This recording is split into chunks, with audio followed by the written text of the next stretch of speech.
Good morning, everybody. This is Stephen Pugh of the Home Bible College. It's July the 12th, and we're looking at Psalm 39 today. We have a Psalm of David, which I've called Hope. Let's read it together. I said, I will take heed to my ways, that I sin not with my tongue. I will keep my mouth with a bridle, while the wicked is before me. I was dumb with silence. I held my peace, even from good, and my sorrow was stirred. My heart was hot within me. While I was musing, the fire burned. Then spake I with my tongue, Lord, make me to know mine end, and the measure of my days, what it is, that I may know how frail I am. What an amazing thing. See, when David is confronted with wicked men, he just says nothing for a long time. But burning within him, is this thought. And in the end, it bursts out of him. He says, make me to know mine end, and the measure of my days, what it is, that I may know how frail I am. And so, what a great thought, that every single one of us should think about our days. We may be strong, we may be full of life, we may be able to walk and walk and walk, but there will come a day when we won't. There will come a day when we won't be able to do that. Behold, thou hast made my days as a hand's breadth, and mine age is as nothing before thee. Verily, every man at his best state is altogether vanity. Now think of that. Just think about it. Your life is just like a span. Surely every man walketh in a vain show. Surely they are disquieted in vain. He heaps up riches. He knoweth not who shall gather them. Lots of people spend all their life saving and saving and saving and saving, dispersing riches, but gathering riches in all sorts of places. And when they die, it's a big job for the executor to sort it all out. Who will gather them? And now, Lord, what wait I for? My hope is in thee. Deliver me from all my transgressions. Make me not the reproach of the foolish. I was dumb, I opened not my mouth, because thou didst it. Remove thy stroke away from me. I am consumed by the blow of my hand.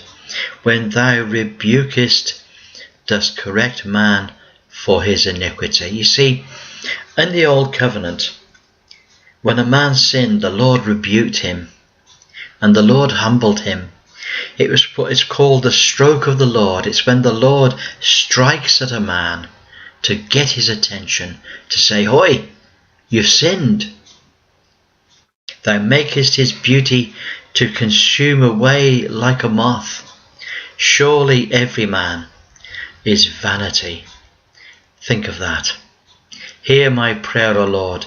Give ear to my cry. Hold not thy peace at my tears. For I am a stranger with thee, and a sojourner as all my fathers were. Spare me, that I may recover strength, before I go hence and be no more. So this is a man coming face to face. This is David coming face to face with his own mortality. He says, my life is just like that big. And the wicked go on, and I just have to keep quiet. I can't manage it. He says, and you know what? He says they collect as much money as they ever can possibly assemble. And then they become sick. And then they die. And then who's going to have all the money? Somebody else will have it all. That's absolute foolishness, isn't it? Psalm 40, a song of deliverance. Very famous psalm. He says, I waited patiently for the Lord, and he inclined unto me and heard my cry. And this brings a thrill to every godly man or woman. This is the thing that causes the righteous to sit up and take notice. He says, he brought me out of a horrible pit, out of the miry clay, set my feet upon a rock, and established my goings. He hath put a new song in my mouth, even praise unto our God. Many shall see it and fear, and shall trust in the Lord. Blessed is the man that maketh the Lord his trust, and respecteth not the proud, nor such as turn aside to lies. Many, O Lord my God, are thy wonderful works which thou hast done, and thy thoughts which are to usward, they cannot be reckoned in order unto thee. If I would declare and speak of them, they are more than can be numbered. Sacrifice and offering thou didst not require. Mine ears hast thou opened. Burnt offering and sin offering hast thou not required.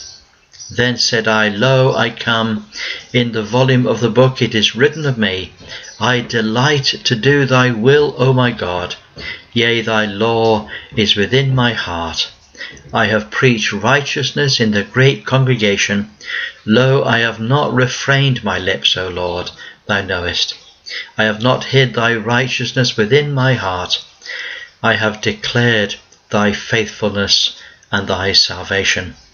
I have not concealed thy loving kindness and thy truth from the congregation. So here we have David explaining. He says, he's giving encouragement to all the children of Israel, to the great congregation. He's telling them about the glories of righteous living under the old covenant. Innumerable evils have compassed me. Mine iniquities have taken hold upon me, so that I'm not able to look up. They are more than the hairs of my head. Therefore my heart faileth me. Be pleased, O Lord, to deliver me. O Lord, make haste to help me. Let them be ashamed and confounded together that seek my soul to destroy it. Let them be driven back and put to shame that wish me evil. Let them be desolate for a reward for their shame that say to me, Aha, aha, let all those that seek thee rejoice. Be glad in thee. Let such as love thy salvation say continually, The Lord be magnified. But I am poor and needy, yet the Lord thinketh upon me. Thou art my help, my deliverer. Make no tarrying, O my God. Now, verse 17 is my password. He says, I am poor and needy, yet the Lord thinketh upon me. Thou art my help and my deliverer. Make no tarrying, O my God. He's saying, don't be slow to come to my help. You are my help. You are my deliverer. Come quickly and help me, O my God. I don't know what you feel when you read Psalms like this. They just fill you with a longing for the Lord. All right, so it's David in the Old Covenant. But there's something about the experience that David has with God, even in the Old Covenant, that has a resonance with us who are in Christ. And there's this longing for God. There's longing for God's presence and for God's deliverance in the day of trouble. Well, God bless you. It's great to speak to you, and I look forward to speaking to you again tomorrow. Bye for now.